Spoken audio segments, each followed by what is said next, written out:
be an accidental thing, something that people put out without realizing that it's wrong.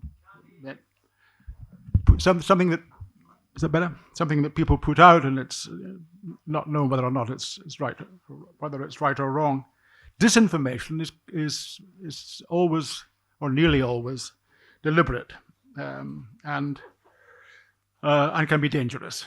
And there's a lot of disinformation around. We've already talked about that when talking about other things, but we want to talk about it frontally for this session. And we have, from left to right, Alison Mutler, well known in this neck of the wood.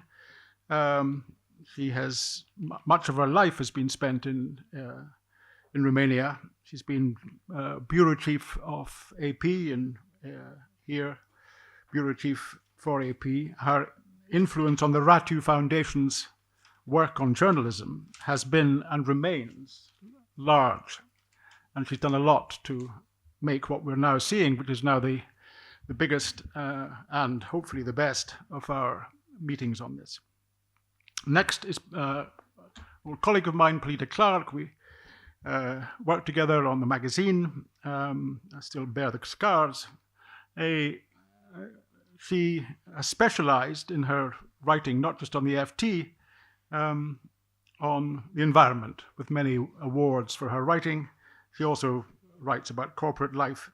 And finally, on the far left, Codruta Semina, who's an investigative journalist who specializes in cataloging and reporting disinformation through newsletters, public record, and misreport. So three people here, three people who are going to address this information, all have first-hand knowledge of how and why it works. I'll do the same as before, describe people, call people by name, and then when we're finished, questions and comments can come to either one or other or all of them. So we start off with Alison Mutler. I rather hoped I wouldn't be the first person, but somebody has to be. So I would echo, I'm Alison Mutler. Thank you, John, for your very generous introduction. I've lived most of my life in Romania. I'm British, as you can probably hear from my accent.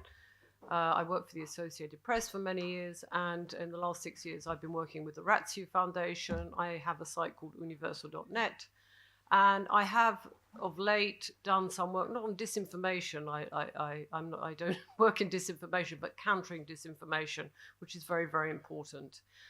Just to go over a little bit what John said, there are three. There is, I would call, basic journalistic errors. You get a date wrong, or you get somebody's name, you spell their name wrong, and then you correct it, and there's a footnote saying it's corrected. There's misinformation when there's information that goes out that is basically wrong, but there is no bad intent, no hostile action. There's no political aim behind it. Which, can happen just because journalists copy what other people say, and this wrong information gets out, and the idea is, hopefully be corrected as soon as possible, but there's no intent behind the information that was wrong. And then you have disinformation, which is actually, I would call it an act of war. The idea is to undermine faith in governments, particularly liberal democratic governments, liberal democracies. It's to undermine faith in mainstream media, journalists that strive to be honest and fair, what I would just call professional journalists. It's aimed to divide people, to polarize people, and it's designed to confuse. And it basically wants to undermine liberal democracies and facts, so nobody knows what to believe anymore. And it's not just us journalists who are exposed to this every day. It's everybody's exposed by going on social media. That is a key playground for disinformation. Now, disinformation aims to confuse, but in fact is very well organized. It comes from hostile governments, and there is a whole ecosystem, a whole hierarchy, and they come out with messages. And some of the messages, of course, disinformation to be effective, it has to have a kernel of the truth in it. So, for example, with Ukraine, if you say the Romanians who live in Ukraine, the Romanian minority isn't treated well, you could potentially argue this. But the point of this is for Romanians to be slightly opposed to Ukraine, thinking, well, actually, that they're really not that good after all. Oh, Zelensky goes around with a begging bowl because Zelensky needs funds to fight the war to defend Europe. So the disinformation, the most successful, does deal with facts, but twists them for their own hostile purposes. And basically the idea is to destroy democracy or destroy liberal democracies. So it's our job as journalists to recognize it. We at Universal, we actually cover disinformation. It's something we're interested in. I personally got interested in it, although I was a latecomer when the war in Ukraine, when Russia invaded Ukraine, because I began to see these narratives that I thought, where are those coming from? And then I began to see people who weren't, I would call, particularly well educated, suddenly getting very worried about the Romanian minority in Ukraine. And I said, my goodness, I could never get anybody to be interested in the Romanian minority in Ukraine 5 years ago. But suddenly Russia, we have to say it was Russia, had an interest in getting the Romanians to be opposed to Ukraine, undermining support for Ukraine. That's just one example. Let's not just put it at the door of Russia. We've seen it most recently in Dubai. Has anybody been following the stories with influencers in Dubai saying everything is fine, everything is hunky-dory, there's no danger, the government is keeping us safe?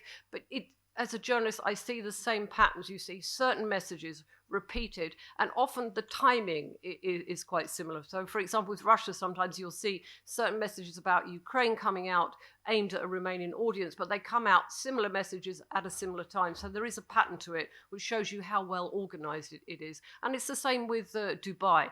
The influence there, obviously, the Dubai government needs these influences, needs these business people, they do not have a lot of oil, so they need that for the country. It's like a paradise in the desert. And obviously with being struck by Iranian missiles, that is going to scare people away. So they need people to say that, in fact, it's safe after all. And if the Western media is there, they're completely lying. So, in fact, disinformation goes beyond social media. If you look at, for example, the Daily Mail, and you go onto any article about Putin or even about Dubai, you'll find a whole host of comments that are probably made by bots. And the idea is so that people, the general public, readers reading it, are kind of confused, and people think, oh, maybe the truth is somewhere in the middle. And the idea is to sow confusion and doubt. And it is a weapon of war. It's called the hybrid war. And I would actually say in the case of Russia, they are more successful in this information war, in disinformation, than they are in their conventional warfare, which is why they haven't taken Ukraine in 3 days. And it's not something that just appeared just now, or even in 2014 with Crimea. I think it dates back many decades. And, Russia in particular does have a long history of disinformation, and disinformation is totally separate to misinformation, and it's also, of course, separate to silly mistakes that appear in our copy. Thank you. Belita. Thanks very much, John. Thank you for the nice introduction, and thanks, Alison. I want to just quickly focus on the way that disinformation and its influence on established, dare I say, legacy media, and therefore democracy, is playing out really just at the FT, which is the situation I know best. And I suspect that what we're going through is probably quite similar to what other older news organizations are going through as well. And it's a sort of a paradox, really, because on the one hand, we are seeing that even though disinformation itself, as Alec was saying earlier this morning, is not in itself, in all its manifestations, all that new, what is new is that it's being turbocharged by AI in a way that we haven't really seen before. And the paradox of that is that, on the one hand, our chief executive and other senior members of the FT, and myself included, will say things like, well, the great thing is about the FT is that in this age of AI-fueled disinformation, we can stand there as a reliable, trusted source of credible journalism because we have the resources and the expertise to do that. And that is actually true. However, we are also under attack in ways that we haven't been before by this very same AI-fueled disinformation that is, in many instances, leading to cases where our credibility is being undermined, and therefore the reputation we have for being credible, a credible journalistic organisation.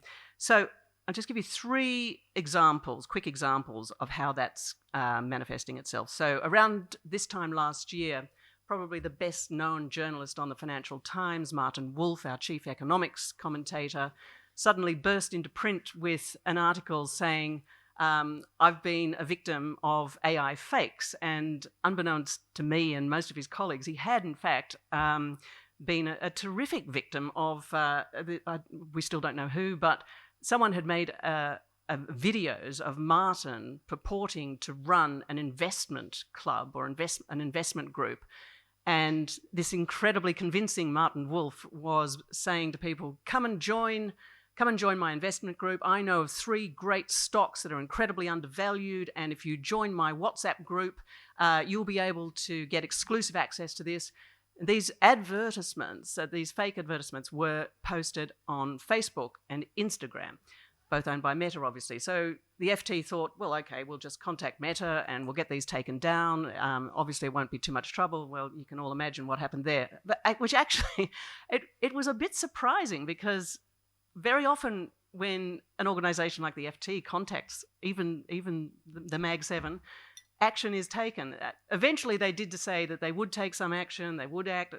Of course, they took down some, more immediately popped up.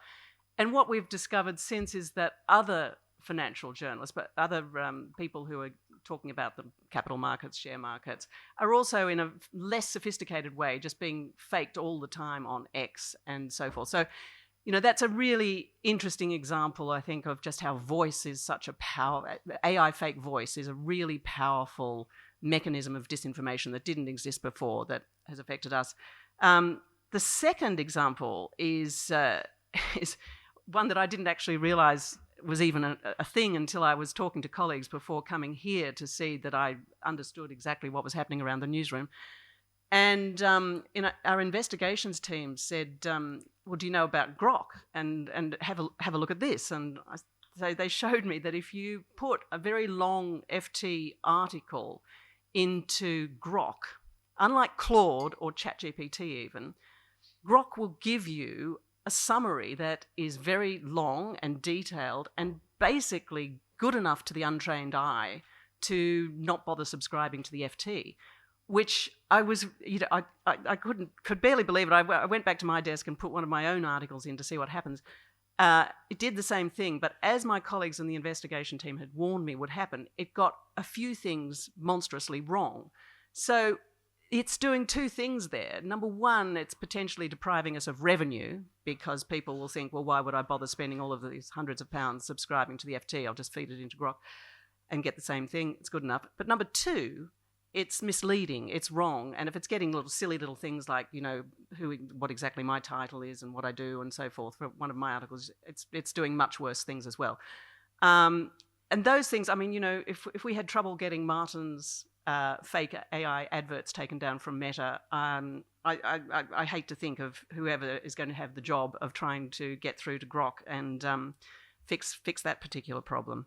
The third example, though, is I think a slightly more hopeful one, and that is about the extent to which AI is now manufacturing manipulated images that we basically weren't expecting to see. And this happened a few weeks ago. We ran a story about this, actually. After the war in Iran started, some colleagues of mine discovered that there were faked satellite images. AI was being used to fake satellite images. And we're all pretty used to seeing fake humans, fake voices, fake everything. I think we weren't quite expecting to see these before and after satellite images purporting to show what had been the effect of Iranian drone strikes during the war. And the Tehran Times actually had posted some of these photos on X, and they'd really spread, and perhaps some of you have seen them. They spread quite quickly on social media. However, the encouraging thing about them, I think, is that it was quite easy to spot that they were fakes because, for example, in the before images, which supposedly were taken a year before the alleged drone strike, there were a set of cars in the top right-hand side of the image that were in exactly the same position, about 3 cars. In the photo that was taken allegedly more than a year ago and the one after the drone strike. So that was a bit odd. Also, if you looked at the shadows of some buildings, exactly the same, even though supposedly different time, different day, etc. And I mean, what that shows is, as Alec was saying earlier, pretty old-fashioned journalistic techniques can get you a long way when it comes to figuring out AI images and AI fakery. And I don't know if many of you saw a great story that Bellingcat had recently, a week or so ago, where they revealed that one of the Dubai influencers from the Netherlands, she was posting, allegedly, online that it was really easy to get Dutch nationals out of Dubai if you really wanted to. And if people wanted to contact her and give her $1,500, then she would be able to get them out. Absolutely fake. And you could see, if you check the photo of the Burj that was in the background and various other aspects of the photo, of the images, it was a fake. But interestingly, it did manage to fool the Netherlands' biggest selling newspaper, which published an interview with her, or had a quote from her. And that quote was then put to the foreign minister in an interview on TV a couple of nights later, saying, why isn't the Dutch government doing more on this? So, you know, I don't mean to disparage that newspaper, because, to be honest, you know, from where we sit, my colleagues feel very much as though, you know, we're on top of things for the moment, but we do not feel at all complacent, because there are just new threats and manifestations of this AI-fueled disinformation coming down the pike all the time. So we feel hopeful, but by no means complacent. Thank you, Perdita. Well, there's a lot of stuff there, both with yours and Alison, which we'll come back to. It also would be good if people here had an experience of what both of them have been saying. Have your organizations had the same kind of treatment? Have you had it? It'd be good to know how widespread it's become. Last, Kodruta. Hi.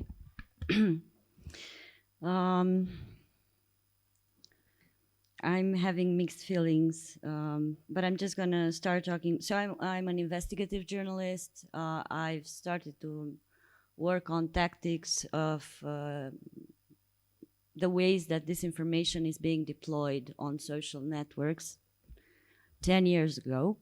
And I have a partner. He's a computer science geek, and he helps me a lot. And we come to understand very quickly, like 8 years ago, that you can try to fight the narratives, but it's a whack-a-mole game. So then we started to take down the networks. And we've taken down a network that was set up for PSD in 2018. It was like 115 fake pages and accounts that were amplifying PSD, who was the government party. The government party. Yeah, I was just doing that. Sure. Then we started mapping the whole networks of propaganda for which is our extreme right party in Romania. And we're lucky because they're stupid and they don't know how to do it properly, so we can always nail them. We were also able to show how social networks accepted payments to amplify propaganda and disinformation. And I think we can definitely leave behind the talk about if it's misinformation or disinformation and start taking actions against the social networks, because they're not social networks. They're machines who manufacture consent in the society. And this is why they've been created, and they are used right now with that purpose. I'm seeing posts from my friends or with cute cats very rarely, and you get to see a lot of AI content, and we're preparing to see the age of AI agents posting independently fake content and synthetic content on the internet. We managed to take down a network of pages with 100,000 followers who were amplifying Diana Shoshako, who is an extreme right, former extreme right senator. Now she's an MP. We've taken down a TV show on the national public network who was anti-disinformation. And the main guest at this show was always Cosmin Gușă. I'm saying this for our Romanian colleagues. He is a super Russian propagandist. And he was talking about the fake news. We managed to detect and connect a smear campaign against our colleague Emilia Șercan, who's an investigative journalist, when she wrote about the plagiarized PhD thesis of the Prime Minister Ciucă. There was this network of fake newspapers that was amplifying bullshit about Emilia. And we analyzed it, and we were able to connect it with a company, an advertising company that had a contract with PNL. And as far as I know, Emilia sued them on our documentation. What we do at Misreport is that whenever we find a new tactic of disinformation, we make a small workflow and upload it so other journalists or just people who want to follow the same kind of tactic and show it, they can have support for that, because we always try to make it super journalistic with proofs. It's very hard, for example, to show a connection between Russian money and disinformation, except what Ziarul de Gardă did in Moldova. Mostly the connection is made through the narratives, because they're specific and they serve the interests of Russia. And it's not just Russia now. I've made a list of the disinformation we're mapping now in Europe and in Romania. So it's Russia, but it's also China and sometimes Iran. And now it's our strategic partner, the United States of America, who started lobbying against the Digital Services Act through proxies, which are sometimes the extreme right, far-right parties. It's Elon Musk, it's the megasphere that started opening think tanks in Europe, and it's the synthetic content made by AI. And I'm not that optimistic. I'm afraid in a year or so, it will be almost impossible to make a distinction between reality and synthetic fiction. And I think this is what we're facing now, and we should start putting pressure on social networks and on AI companies to start making it, labeling it at least, because you can't forbid people to use it. But I think we need to understand what we're using, what are the social networks when we go to a social network, where are we? Because we're not in Kansas anymore. It's not about our friends and videos and stuff like that.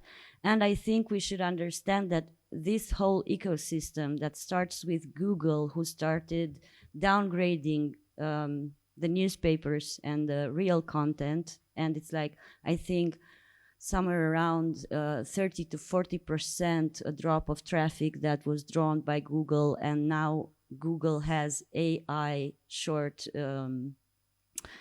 stories, summaries, yes, and nobody gets to your newspaper and all your newspapers. It's the social networks that thrive by amplifying all this slop and bullshit and disinformation. And it's also these state actors who are continuously trying to get a non-response from us. Journalists are under a lot of threat. I think it was Maria Ressa who did this analysis in her book, and she discovered that the content that they were making was, was like 12% being seen on social networks, and the rest, the other 88% was disinformation and fake, stupid things. Yeah, I'm not. I'm sorry.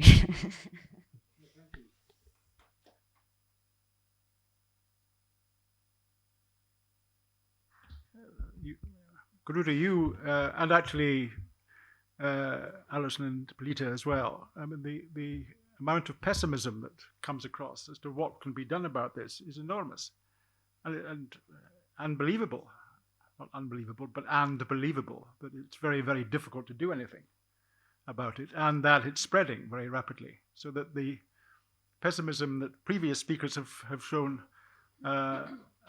is dwarfed by this, because it's so much everywhere and so difficult to stop, and so apparently easy to spread. So I wasn't aware it was that bad. Some of you, I guess, are, since you may well be, as Polita is, concerned with trying to stop it. But let's hear it from you. One, how far you think it is becoming unstoppable or difficult to stop. How far some of you may have been part of trying to purge it from your organizations, or you've been thinking about it. Please testify. Who's first? I don't want to testify. Unfortunately, I do think it is that bad.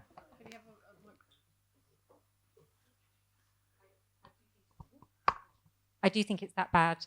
I don't trust my ability to distinguish fake from not fake anymore. Sometimes it's very, very good.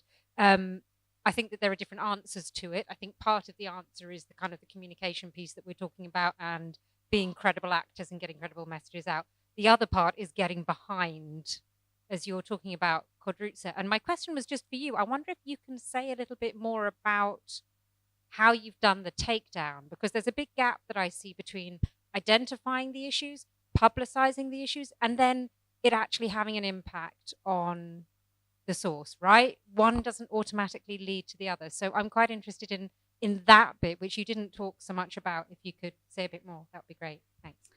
Okay, so most networks, and we started working on Meta, which was still called Facebook then in 2018. They specifically claim they do not allow on their networks the coordinated inauthentic behavior. And that was something that drew our attention. And we've learned how to show this coordinated inauthentic behavior, because that's why we can call it a network. It was also a time when we had tools like CrowdTangle, and the search on Facebook was not fucked up by Facebook. And so we were able to follow the spreading of the same piece of content and who were the amplifiers, and you could show that there was like a time range that was repeating. These pages were posting in the same range of time, 2 to 3 seconds, one from the other. And we were able to extract big chunks of data and show how they are publishing the same content at this little time difference. And we also went for the metadata of the content that they were posting, and were able to show that it had the same creator. So when you have the chance to do this, Meta will take it down. We took down, I think, last time it was last year, and it was a network set up by some thugs in Caracal, which is a county in Romania. And they had like 300 fake accounts and pages, and were amplifying conspiracy theories. And also we were able to show the way those accounts were working together and amplifying themselves by the same way of action. We followed them for like a month or so, and were able to show that even if it's a different piece of content, it would be amplified by this group and then taken by this group, and it was the same accounts that were sharing these things one after each other in the same order each time, which is not random. you know. So what we did was we specialized in finding patterns of action for them. And also I have this computer science partner who can see the metadata and see a lot of details about pieces of content. He can go and see the Gravatar accounts and see how they are linked to the Google Ads platforms and the other ads platforms.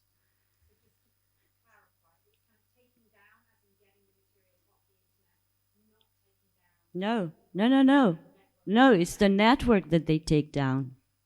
Because I mean, we present Meta the data. Look, it's these accounts, and they're always acting like this, and they take down the accounts. Yeah, yeah, they removed them.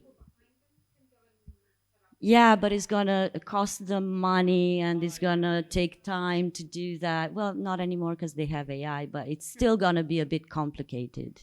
And also, whenever you set up a network like this, you have to grow its audience in order to have an influence. So at least we can slow them down way better than slowing them down by doing pre-bunking or explaining this is a Russian narrative, because tomorrow there's going to be 10 more. And so basically this is how we did it. Thanks. I've got a question to go back to Rebecca. This is not just a matter for His Majesty's Foreign Office. This is a matter of panic, I guess. Is it panic among the officials, civil services, other departments? I mean, are they all? They're calm. We're calm. They're British. Come. No, this is off the record.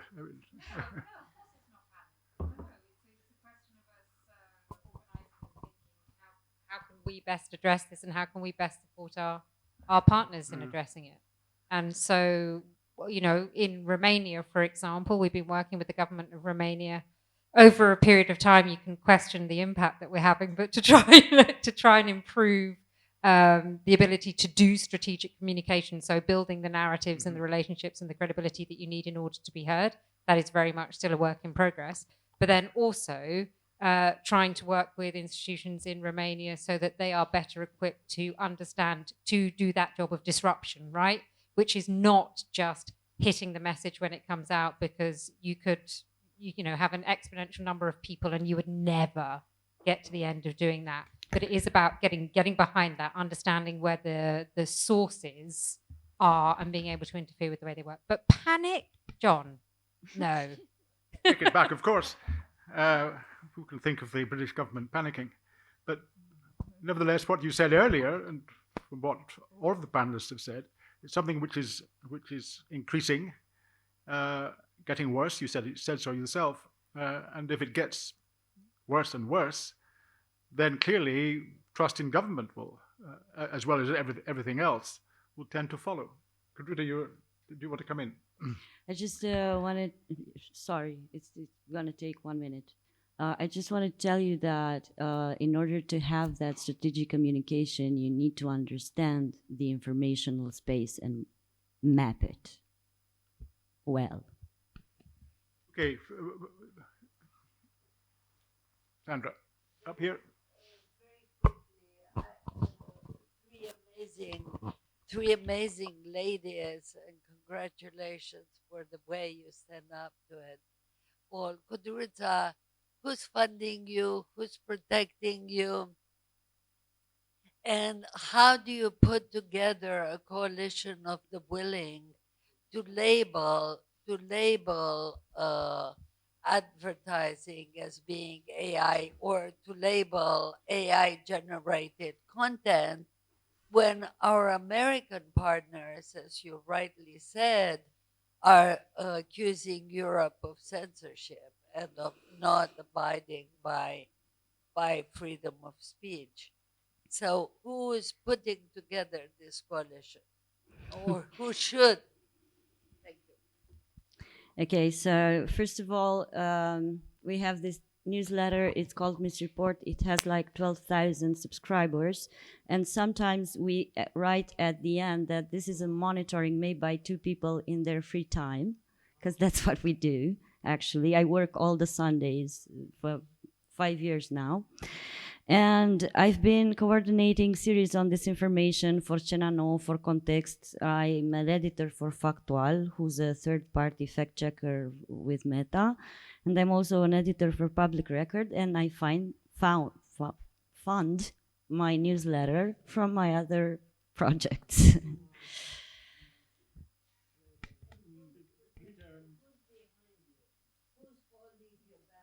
As my computer science partner and a few colleagues from Bucharest, and it's actually not that dangerous, you know. I mean, there was only one time when I wrote about Diana Șoșoacă, and it became viral, and for a few days I just went off the social networks, and then 6 months later I discovered I have these spam messages with like 600 of them with threatenings, but it was 6 months later, so whatever. You must put someone over there, just behind you. That's it.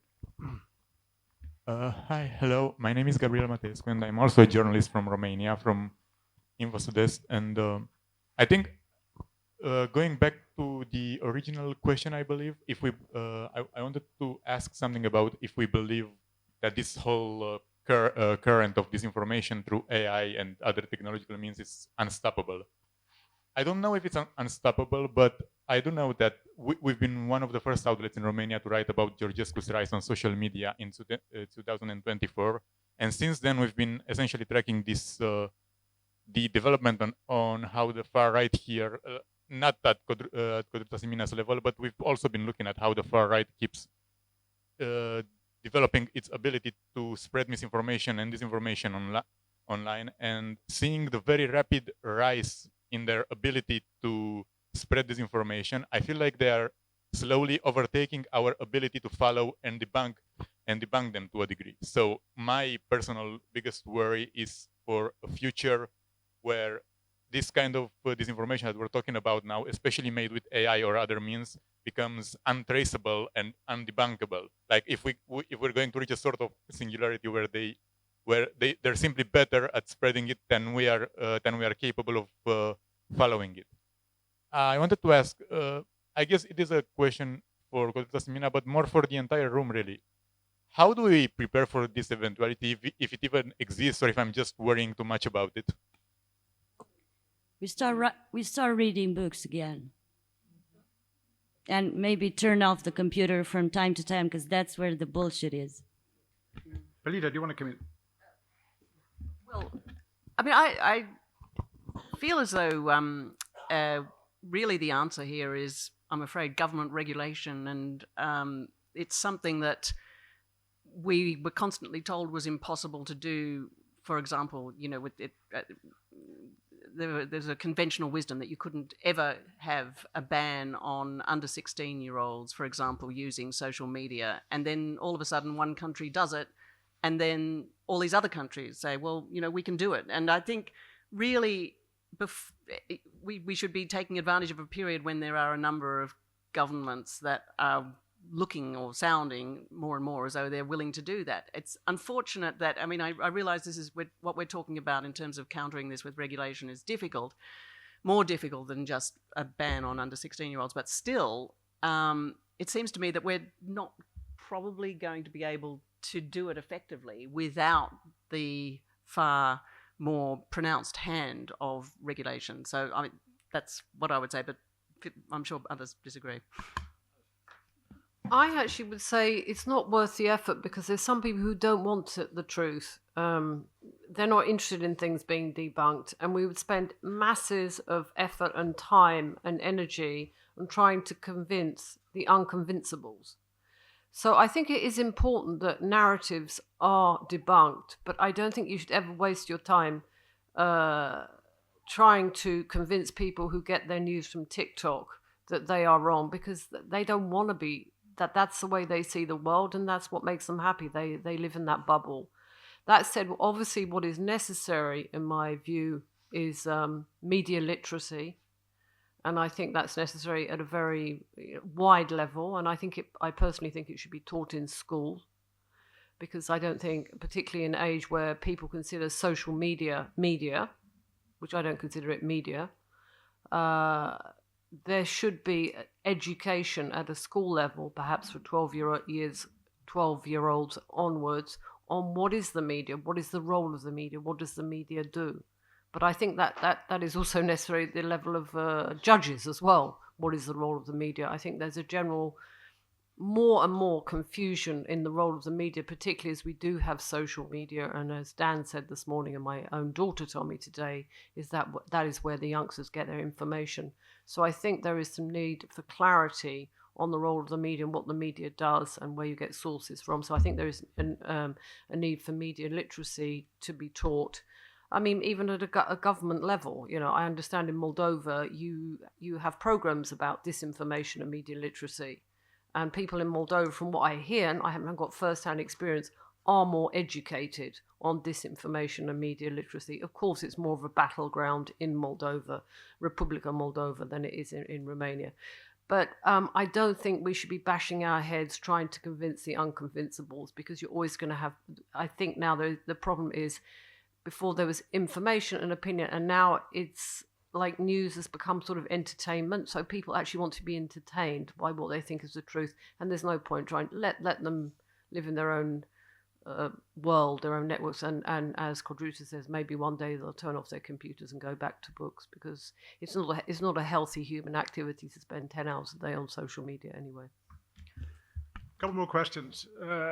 Who hasn't had you before? Please, here. Yeah. Hello. In a world marked by wars, tensions, AI, democracy growing weaker and weaker by day, are or aren't these the hardest time to be a journalist woman? You get that?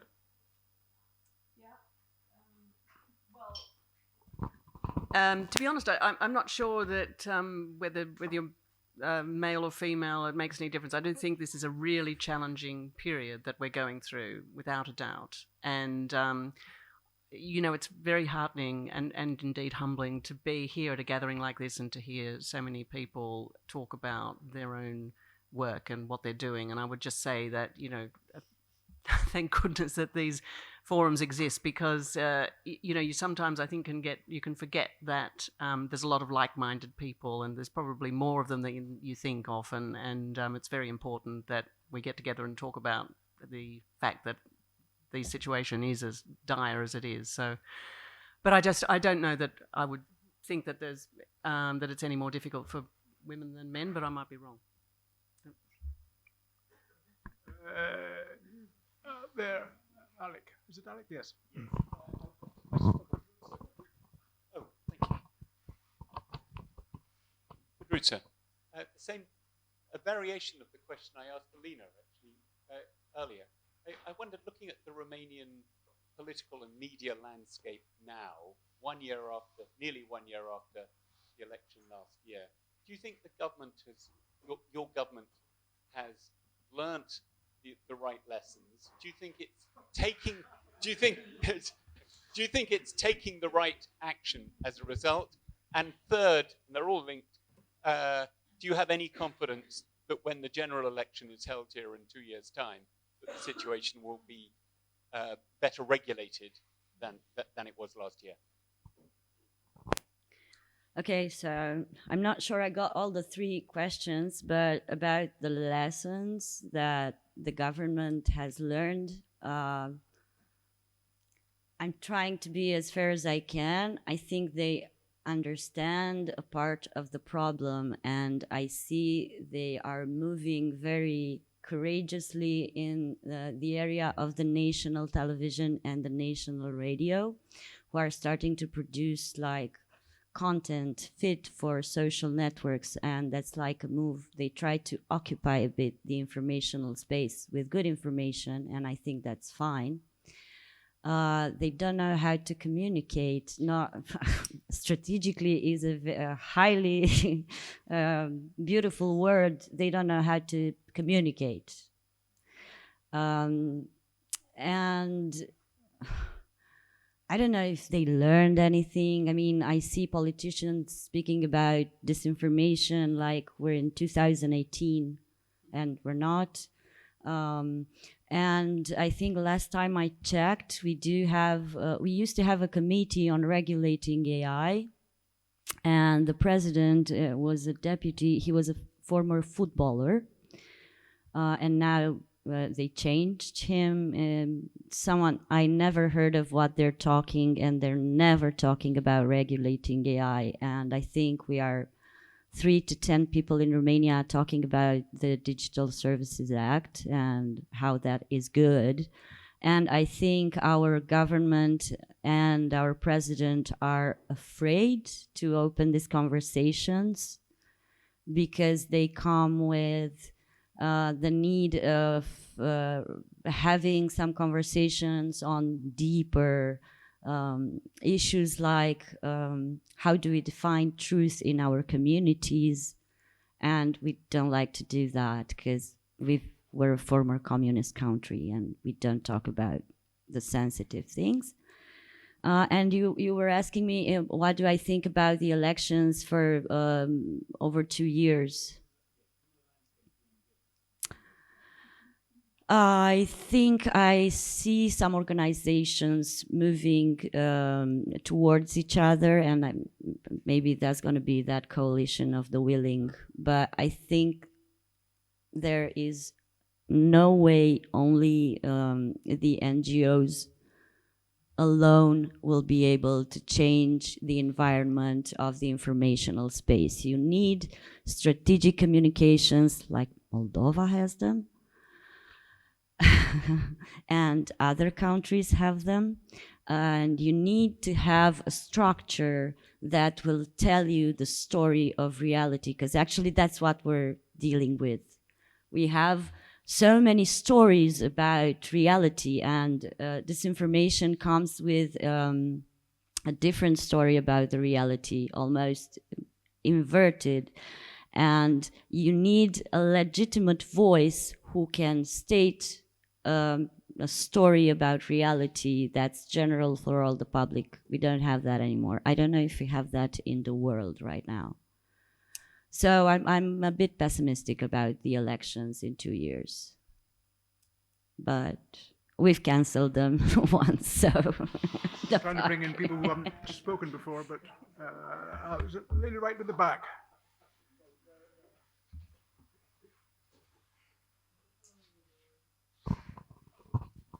Hello, I'm Miruna. I'm a photojournalist, and I have a question for all three of you. So I believe earlier Alison said that media literacy should be taught in school, and I 100% agree with that. And what I want to ask you is, do you believe there are also other things that should be taught in school in order for us to be more sensitive to fakes and to disinformation? For example, I would propose one thing, of course, it's just my opinion. I think politics should also be discussed more in schools, not in the sense of pursuing one ideology, but in the sense that children do not talk politics. They always say, I'm not mature enough or I cannot talk politics. And they still have questions that they ask and find answers on TikTok, which is toxic. So what other things you think should be taught in school for us to be better and work better as a society? Thanks. Anybody want to pick that up? Otherwise, I'll ask for other questions. Well, just very quickly, I completely agree with you that that media literacy is incredibly important to be taught in schools, and I completely agree also on politics. But just to go back to the earlier comment, I mean, I think where we are at the moment with AI regulation is where we kind of are with other big issues in the world, like climate change, which is just one that I focus on a lot, where we have sort of come to believe that it is incumbent on us as individuals or we can club together and as a group and do things ourselves to try to affect enormous change, when in fact, whether it's sort of, getting more recycling done or getting more media literacy classes and getting more politics taught in schools, when in fact, if Meta and all the other groups had to actually label anything that was fake AI, from the get-go, that would just obviate the need for this stuff. You know, if the platforms had to behave in a semi-reasonable way, as opposed to this crazed Wild West way that we've allowed them, or they've been allowed to operate in, then a lot of this wouldn't need to be done. And I mean, I just think, I do think obviously that the situation's changing and the brands of these platforms has changed really quite radically, but a lot more needs to be done in terms of regulation. Okay. Please. Over here. Rebecca. Well, provided we're talking Chatham House, I wanted to reply a bit to Alex's question for Kudrytsa, and I don't know if it's any reassurance to Kudrytsa or not, that I can say that from our perspective of talking to people in government, people in the presidency, there are more than 10 people thinking about these issues. There are a lot of really good civil servants who are very acutely aware of the challenges that Romania is facing and who are pretty well informed about what some of the solutions need to be. I would say that that is much more difficult to translate to a political context where you have people operating in a political space that are affected by Romania's history, so real concerns about being seen to be propagandists if they're effective communicators, affected by domestic politics, where party political concerns can sometimes interfere with institutional sort of accountability and responsibility, and fear of the populist right means that people are very cautious about what they will say. I'm not defending this, I'm just sort of seeing how I see it. And also because of the international political context as well. So I think that you get people who are very anxious about what they see happening in the US and wondering what on earth they do in Romania to respond. So that is not, maybe that's not reassuring because I know that there are smart people thinking about this and it's still quite hard to get any result that comes out at a political level. But I know that it is being talked about and it is being thought about. And in answer to the question of, you know, what should we be teaching in schools, I just think critical thinking is the fundamental thing that ought to be taught in Romanian schools, that everybody should be taught to question everything that they get. And I think safeguarding as well as a concept that we have in the UK that protects people across all domains is something that is absent in the Romanian system. So I wanted to answer that question because there's an Italian philosopher who said somewhere around 1500, and he gave, I think, one of the best definitions for disinformation. He said, "Se non è vero, è ben trovato." If it's not true, it is very well concocted. This is not an issue that we're dealing with now. We need, like Socrates was doing what he was doing because he was fighting the sophists, which were some guys who were actually arguing everything. So we've been through this before. Maybe study a bit of philosophy and a bit of history more serious, because I think we're a sort of a generation who thinks that knows everything, and actually we could use some old knowledge.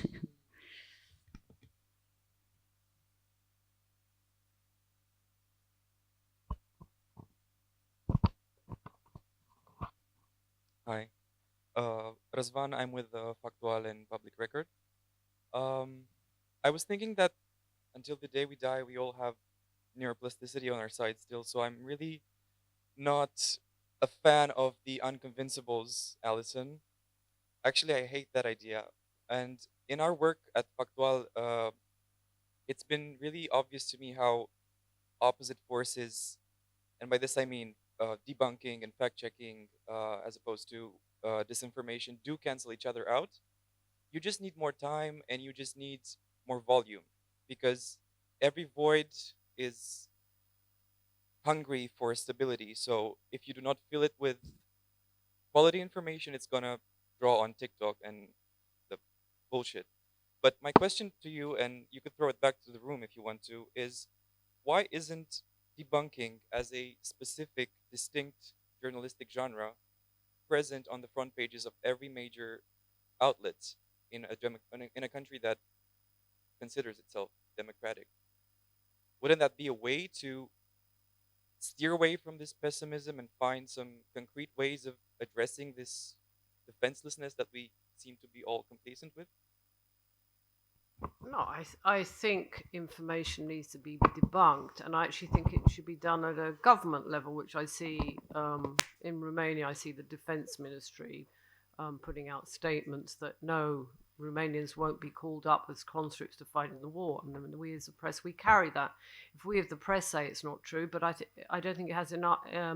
It doesn't have the weight it does if it comes from an official institution. I do see the Romanian government or other institutions stepping up to that. It is important for people, people who are professionals. I'm not going to say that we're neutral or that we're impartial, but professional media to report the truth.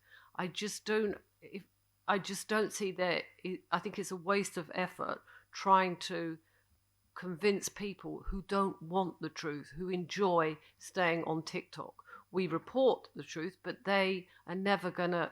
It's not they're never going to. They don't want to. They enjoy the alternative narratives.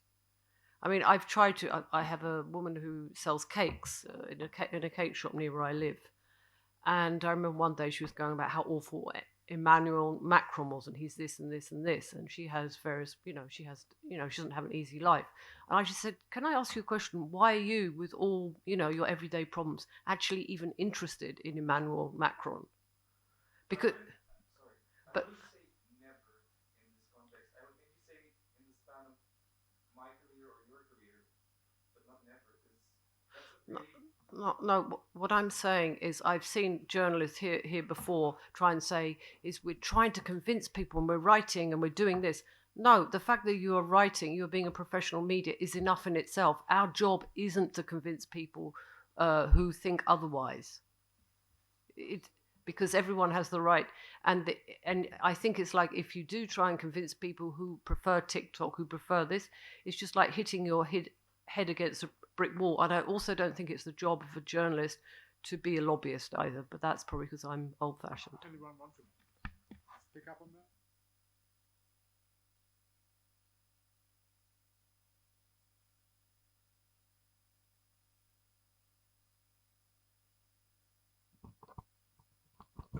Rather than trying to convince people who don't want to be convinced, I would have thought the main challenge is to stop the tidal wave of bullshit that is sweeping over so many people who don't realise that it's bullshit. And I'd be interested in what you think the answer is. And that the only thing that occurs to me is transparency, is finding some way that, if it's a bot, if it's a Russian bot, it gets identified as such. So you can have freedom of speech, you can identify whatever you want, whatever view you want, but you have to be identified. You've got to say who it is. And the only way we can do that, there's no Romanian solution or British solution. That's basically got to be an American solution, surely, because it's the social media companies who would need to regulate like that. I mean, do you think there's any chance that we could have that imposed on? I don't think there are resources for that. We can assume if you go on the comment section on certain newspapers, it seems to be a bot, but I don't know who's going to have the time and resources to do that. I mean, it's up to individuals to use their critical thinking skills. No, but if you have to identify yourselves, I mean, it's interesting. Polita's and John's paper, the Financial Times, has made a choice that they don't make people identify themselves when they want to comment on stories. And that really lowers the level of debate. Oh, no. I worked at the AP. Sexism, you get racism, you get complete rubbish. No. And the FT does that because it likes the traffic. No, I mean, when I worked at the Associated Press, we were allowed to use anonymous quotes, if you like, if we were protected, if somebody needed to be protected, but we were never allowed to hide someone's identity, because that's basically what you're doing if it was opinion. But the social media is full of hidden identities. Oh, rather than comments in the story. But I just don't think there'll be ever the resources to. You can assume, but I don't think there'll be the resources to call them out. I have an answer for you, and it's starting to happen, and it's called the Internet ID. And it goes a bit different. So it's not about making the bots transparent as much as making the authentic human users transparent, and then every other users that you will see and they don't have the internet ID, and it's a European idea, and there are already think tanks who are advancing this. So basically, every other networks you see, you will know that they are not authentic or human. Just very quickly on that point, there's this European group that's has launched this network called W. Yeah, I know it. Yeah. So and they initially, so it's just another social network, but I'm sure probably a few of you heard of it. But when they initially launched it, I was actually at the event, and they said that you were only going to be able to use it if you uploaded some, your passport or some sort of ID. And I just noticed in the last week or so, they've come out to those of us who signed up early for it to say, do you really think we should be doing this? And I would say it's because there's pushback on. But this is how Meta checks you. Meta also asks for your ID when they check you. So they know you're a human being. Yeah, right. Yeah. But I do think that is going to be potentially a way of perhaps getting some of the solutions to the problems we're talking about, but I don't see it as being the overall one. But actually, this internet ID refers to you entering the internet, so not only the social networks. It's a sort of thing connected to your actual ID in the future as an idea. What about IPP? Because if you have somebody who has 10 accounts from the same IPP, then it's clear that it's somebody with, some political interest. Yeah. Because that's how you can identify people already, is by their internet, by their computer.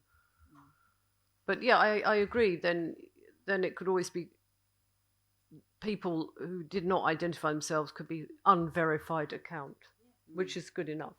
No, it's good enough, unverified. Because you can never prove somebody's a bot and it's also a very emotionally loaded word, even if it's true. Okay, a couple more questions and answers, and then we must cease. Yes.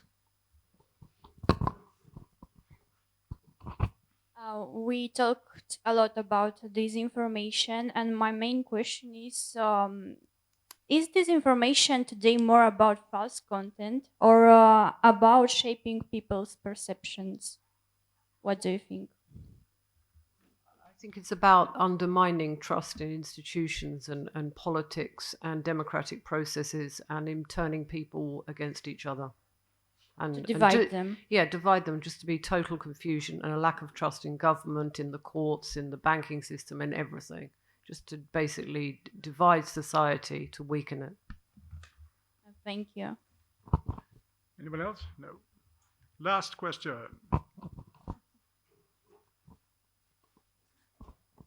It's just behind you here. There. It's Alec, isn't it? At least we didn't fight for it. My question is for Kodrita. And I wonder if you two journalists, or you and your colleague with computer expertise, managed to put down networks. How do you think the media landscape would have looked if the state, with all its resources, got involved? Would the Georgescu phenomenon still have been possible? How do you explain this was possible? Because you, as not a simple person, but as a journalist, noticed some patterns. Would the secret services, specialized services, didn't notice particular patterns? So the first video I saw with Călin Georgescu online was a TV show made in a studio that was not branded, and it was in 2018 at the end. And the moderator who was talking to him was a lady who now works for the Romanian television. She used to work for the Romanian television back then. And it was spreaded on Facebook precisely on groups of former miners in Apuseni Mountains who are very nationalist, and all this mumbo jumbo with water and stuff like that works for them. That was in 2018 at the end. So yes, I guess everyone should have seen him coming. Maybe not the operation on TikTok, But definitely, I know I wrote a piece on him in 2022 when he was bathing in that lake. And actually, we made the geolocation and showed he was not in Romania, like the big patriot. And so we knew. It's the classical Romanian story. Everybody knew. And we knew it was weird because he was so well constructed and he was being taken by the hand by such icky characters. And we've seen, I've seen at least 3 other conspiracy theorists being billed for the public exactly like that. First, a TV show with that woman from the national television, then some internet in specific groups, stuff like that. So yes, I think if we had some, I don't know, structure that would actually do something, because I'm definitely sure everyone knew he was there and he existed. And we did like maybe 20 investigative pieces showing never were we contacted by a prosecutor or anything like that. And I think we never had the interest to build capacity to map the internet, mostly because the main Romanian parties are the biggest beneficiaries of this. Alec, did you want to come in one more time and then basta? On Peter's very good question about the chances of serious regulation of the big tech companies, which obviously would be transformational. Well, I think many people in the room will have seen the footage of Donald Trump's inauguration with all the key West Coast big tech bosses lined up, some of whom had been very publicly against Donald Trump just a year or so earlier. So we know there's nothing's going to happen in the next 2.5 years. And I'm afraid I don't think we can expect much would happen even if there were to be a change of politics in the White House. Because if there's been one massive growth industry in Washington in the last 10 years, it's, surprise, surprise, lobbyists for big tech. I mean, it's just, there are more lobbyists for tech companies in Washington than any other industry now. What are they doing? They're whispering in the ears of congressmen about why it's such a bad idea to impose massive regulation on big tech. So I'm afraid there's not much hope there. Thank you, Alec, and thank you for everybody else who came in. Thank you very much to the 3 panelists. And tomorrow...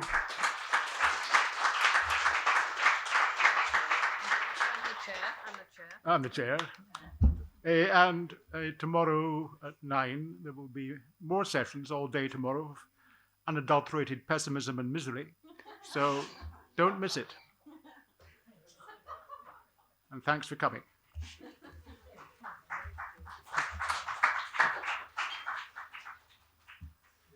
That was okay. That was pretty good. Quite lively. Yeah. For misery, it's not too bad.